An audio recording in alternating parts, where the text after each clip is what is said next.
السلام علیکم ورحمۃ اللہ تعالیٰ وبرکاتہ۔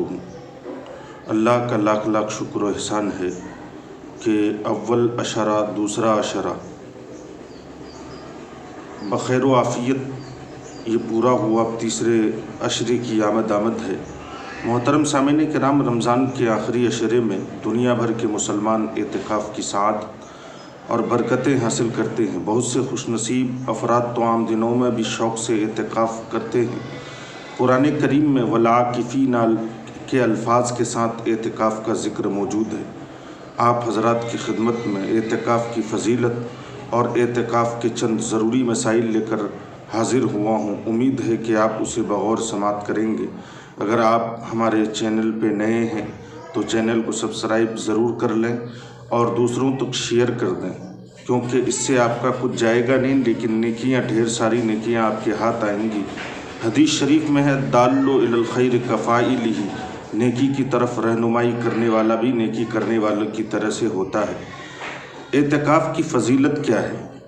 چنانچہ نبی مکرم صلی اللہ تعالیٰ علیہ وسلم رمضان کے اعتکاف کی تاکیدی حکم ارشاد فرماتے ہیں۔ حضور صلی اللہ تعالیٰ علیہ وسلم کی تاکیدی سنت مبارکہ ہے، اور حضور نے ارشاد فرمایا کہ جو اعتکاف کرتا ہے رمضان کے آخری عشرے کا، اللہ تبارک و تعالیٰ اسے 2 حج 2 عمرہ کرنے کا ثواب عنایت فرماتا ہے، اور پچھلے گناہوں کی مغفرت کی بشارت ہے۔ محترم سامعین کرام، اعتکاف یہ کرنے کا وقت کیا ہے؟ چنانچہ 20 رمضان المبارک کو غروب آفتاب سے ختم رمضان تک اعتکاف کرنا سنت مؤکدہ کفایہ ہے۔ سنت مؤکدہ کفایہ کا مطلب کیا ہے؟ یعنی تمام شہر کے مسلمانوں میں سے ایک شخص بھی اگر اعتکاف کرے تو سب بری الذمہ ہو جائے۔ اگر سارے شہر میں سے کسی نے اعتکاف نہ کیا تو سب گنہگار ہوں گے۔ مرد حضرات مسجد میں اعتکاف کریں، اور عورتیں اپنے گھر کی اس مخصوص جگہ پہ اعتکاف کریں جس جگہ پہ وہ برابر نماز ادا کیا کرتی ہیں۔ نماز کے لیے انہوں نے مختص کر لیا ہے۔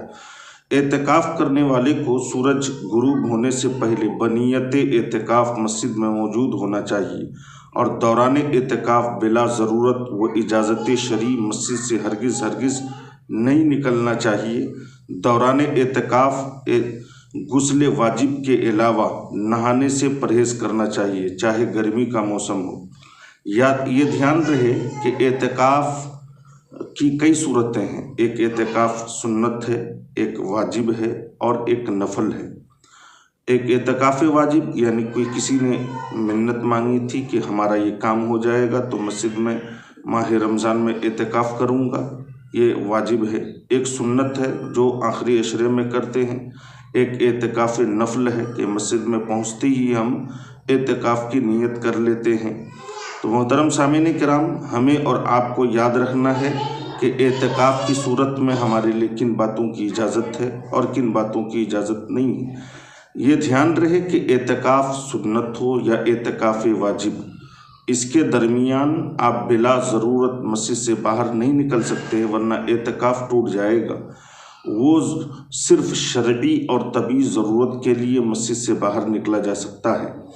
شرعی ضرورت مثلاً اگر اس مسجد میں جمعہ کی نماز نہیں ہوتی ہے تو اس کی ادائیگی کے لیے دوسری مسجد میں جا سکتا ہے۔ اسی طرح قضائے حاجت اور فرض غسل کے لیے بھی مسجد سے باہر جا سکتا ہے۔ اگر بلا ضرورت ایک لمحہ بھی مسجد سے باہر ٹھہرا تو اس کا اعتکاف ٹوٹ جائے گا۔ اگر کسی کا اعتکاف ٹوٹ گیا تو اب وہ کیا کرے؟ تو اس کی قضا بھی ضروری ہے، لیکن یاد رہے قضا صرف ایک دن کی واجب ہوتی ہے کہ اعتکاف کے تمام دنوں کی نہیں۔ قضا کا طریقہ یہ ہے کہ کسی دن جب اس کا قضا کا ارادہ ہو تو غروب آفتاب سے قبل مسجد میں چلا جائے، اور اگلے دن غروب آفتاب تک وہیں رہے۔ نیز اس دن کا روزہ بھی رکھنا اس کے لیے لازمی ہے۔ مثلاً اگر کوئی شخص رمضان کا سنت اعتکاف میں بیٹھا اور 25 رمضان کو کسی وجہ سے اس کا اعتکاف ٹوٹ گیا، اعتکاف اس کا کیا ہو گیا؟ ٹوٹ گیا۔ اب اگر وہ رمضان کے بقیہ دنوں میں اعتکاف کرتا ہے تو وہ نفل اعتکاف ہوگا، نہ کہ سنت۔ بعض لوگ دیہاتوں میں خاص طور سے بعض لوگ اعتکاف کے دوران کپڑے سے منہ چھپائے رہتے ہیں اور ضروری بات کرنے کو بھی غلط سمجھتے ہیں۔ اس کی کیا شرعی حیثیت ہے؟ اس کی کوئی شرعی حیثیت نہیں۔ ہاں، بلا ضرورت گفتگو کرنا، موبائل پر وقت ضائع کرنا، یہ مکروہ اعمال ہیں۔ دوران اعتکاف مسجد کے آداب کا بہت زیادہ خیال رکھا جائے، بدبودار چیزوں کے استعمال سے پرہیز کیا جائے، مسجد کو آلودگی سے بچایا جائے، قہقہے شور شرابے سے سختی کے ساتھ بچا جائے، زیادہ وقت قضا نمازوں کی ادائیگی، دین کی بنیادی احکام سیکھنے، تلاوت قرآن، درود پاک، نوافل اور شب بیداری، تفسیر و حدیث کے مطالعے میں گزارا جائے، کیونکہ آپ 10 دن کے معتکف 10 دن کے لیے معتکف ہوتے ہیں۔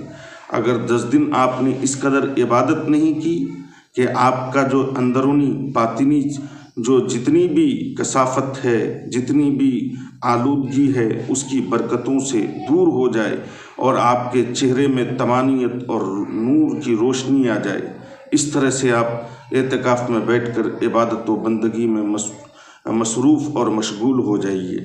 دوران اعتکاف موبائل پر کسی کے ساتھ ضروری بات کرنے یا اس پر مطالعہ کرنے کی اجازت ہے، لیکن اس کا غلط اور غیر ضروری استعمال ناجائز ہے۔ اس طرح اعتکاف کا ثواب جاتا رہے گا۔ دھیان رہے کہ اعتکاف کن چیزوں سے ٹوٹتا ہے۔ ضمناً کچھ چیزوں کا ذکر ماقبل میں ہو چکا، اب صراحت کے ساتھ سن لیں۔ مسجد سے شرعی و طبعی حاجت کے بغیر نکلنا، خواہ ایک لمحہ کے لیے کیوں نہ ہو، اگر کوئی ایک لمحہ کے لیے بھی بغیر ضرورت شرعی و طبعی باہر نکلے گا، اعتکاف ٹوٹ جائے گا۔